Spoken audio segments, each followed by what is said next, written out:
Assalamualaikum warahmatullahi wabarakatuh dan salam sejahtera untuk kita semua.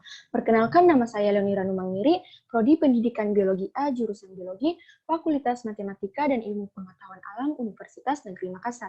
Pada video ini saya akan membahas mengenai upaya bela negara dalam menghadapi pandemi COVID-19 sebagai wujud mempertahankan ketahanan nasional. Seperti yang kita ketahui bersama, hampir seluruh negara dan termasuk Indonesia sedang mengalami duka akibat dari kasus penyebaran COVID-19 yang semakin meningkat dan memakan banyak korban jiwa. Pandemi COVID-19 memang banyak memunculkan sejumlah persoalan yang sangat serius dan membutuhkan penanganan serta kerjasama dari semua pihak dan golongan tanpa terkecuali. Akibat dari COVID-19 seperti ketimpangan kesejahteraan yang berpotensi semakin lebar, menambah jumlah orang miskin dan ketidakpuasan kelompok dalam masyarakat yang dapat memicu keresahan sosial yang semakin memburuk. Seperti yang terlihat pada slide ini, kita bisa melihat bahwa Indeks Ketahanan Nasional dari tahun 2019 ke tahun 2020 mengalami penurunan, seperti yang dicatat oleh Lembaga Ketahanan Nasional pada Juni 2020 adalah 2,70 dan pada tahun 2019 berada pada angka 2,82. Ini akibat dari tingginya angka morbiditas, mortalitas, dan pembatasan mobilitas masyarakat akibat COVID-19 yang menjadi penyebab turunnya ketahanan nasional terutama pada aspek kesehatan dan perekonomian, lalu menjalar ke lini lain tak terkecuali politik. Terkait hal itu, sejumlah upaya dilakukan untuk mempertahankan ketahanan nasional di tengah pandemi ini. Dalam hal ini dibutuhkan kerjasama dari semua pihak seperti dari pihak pemerintah, tenaga medis, kepolisian, dan terkhusus kita sebagai masyarakat sipil.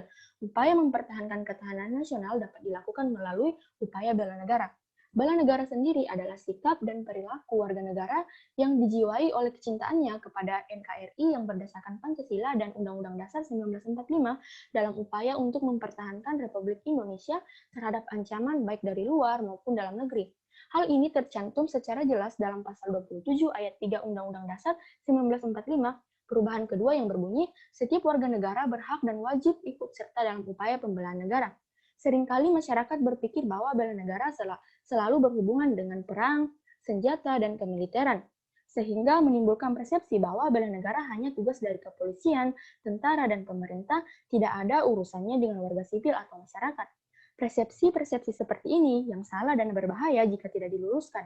Bela negara sendiri ada dua jenis. Yang pertama adalah bela negara fisik dan bela negara secara non-fisik. Bela negara non-fisik adalah bela negara yang tidak selalu harus berarti memanggul senjata menghadapi musuh atau bela negara yang militeristik.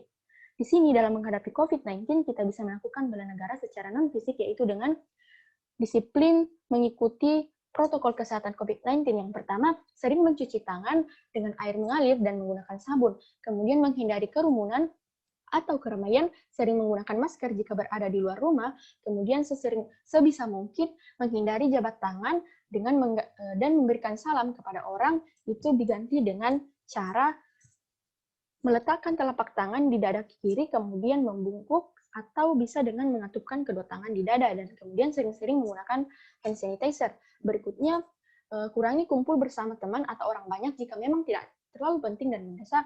Dan terakhir, melakukan vaksin COVID-19. Di sini jangan mudah percaya terhadap informasi-informasi yang banyak beredar mengenai vaksin COVID-19 yang kebenarannya masih simpang siur dan sering membuat opini-opini yang tidak benar mengenai vaksinasi yang dilakukan oleh pemerintah.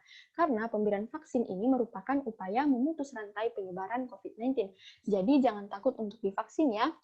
Ayo kita bersama-sama bersatu melawan COVID-19 ini sebagai upaya kita dalam bela negara. Sekian dari saya ucapkan terima kasih, stay safe and stay positive.